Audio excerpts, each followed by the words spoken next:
பழையபடி மாவட்ட செயலாளர் பதவி இருந்தால்தான் செயல்பட முடியும் என எஸ்பி வேலுமணி பேசியிருக்கிறார். விவரங்களை செய்தியாளர் மண்டல செய்தியாளர் குருசாமி வழங்க கேட்கலாம். குருசாமி, விவரங்களை பகிர்ந்துக்கலாம்.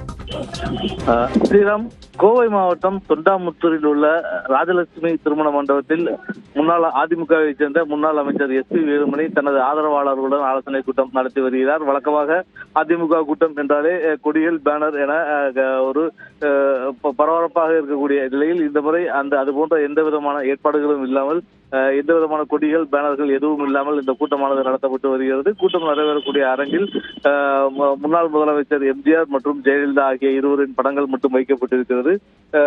அதிமுகவுடைய பொதுச் செயலாளர் எடப்பாடி பழனிசாமியினுடைய புகைப்படம் வைக்கப்படவில்லை. இந்நிலையில் தற்பொழுது இந்த ஆலோசனை கூட்டம் துவங்கி நடைபெற்று வருகிறது. சுமார் 500க்கும் மேற்பட்ட ஆதரவாளர்கள் தற்பொழுது இந்த கூட்டத்தில் வந்திருக்கிறார்கள். கூட்டத்தில் மத்தியில் பேசிய முன்னாள் அமைச்சர் எஸ்பி வேலுமணி கடந்த சென்னை சென்று 25 நாட்களாக என்ன நடந்தது என்பதை தனது ஆதரவாளர்களிடம் விளக்கினார்.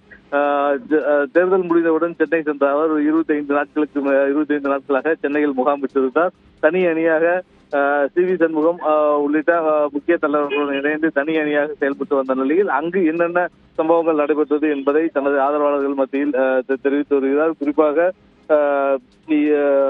இந்த தேர்தலின் பொழுது என்னென்ன மாதிரியான நெருக்கடிகள், தேர்தலுக்கு பின்னர் என்ன மாதிரியான நெருக்கடியான சூழல்கள் ஏற்பட்டது என்பதை விளக்கிய அவர், ஓபிஎஸ் உட்பட கட்சியினுடைய முன்னணி தலைவர்கள் அனைவரும் வெளியேறியது ஒரு பலமிழக்க ஒரு காரணம் என்ற ஒரு கருத்தையும் தெரிவித்திருந்தார். குறிப்பாக ஓபிஎஸ் நம்முடன் இருந்திருந்தால் இன்னும் கொஞ்சம் பலமாக இருந்திருக்கும் என்ற கருத்தையும் தொண்டர்கள் மத்தியில் தெரிவித்தார். மேலும் அதிமுக என்ற இயக்கம் துவங்கப்பட்டது அதிமுகவை எதிர்ப்பதற்காகவே அதிமுக என்ற இயக்கம் துவக்கப்பட்டது எனவும், ஆனால் அதிமுகவுடன் திமுகவை சேர்ப்பதை எப்படி ஏற்றுக்கொள்ள முடியும் என்ற ஒரு கேள்வியை எழுப்பியதாகவும், இந்த திமுகவுடன் சேர வேண்டும் என்பதை எதிர்த்ததாலே இவ்வளவு பிரச்சனைகள் என்பதை தொண்டர்கள் மத்தியில் தெரிவித்தார். மேலும் திமுகவுடன் இணைவதை நீங்கள் ஏற்பீர்களா என்பதையும் தொண்டர்கள் மத்தியில் அவர் கேட்டார். மேலும் 47 எம்எல்ஏக்களில் 27 வழங்கியதற்கு நன்றி குருசாமி.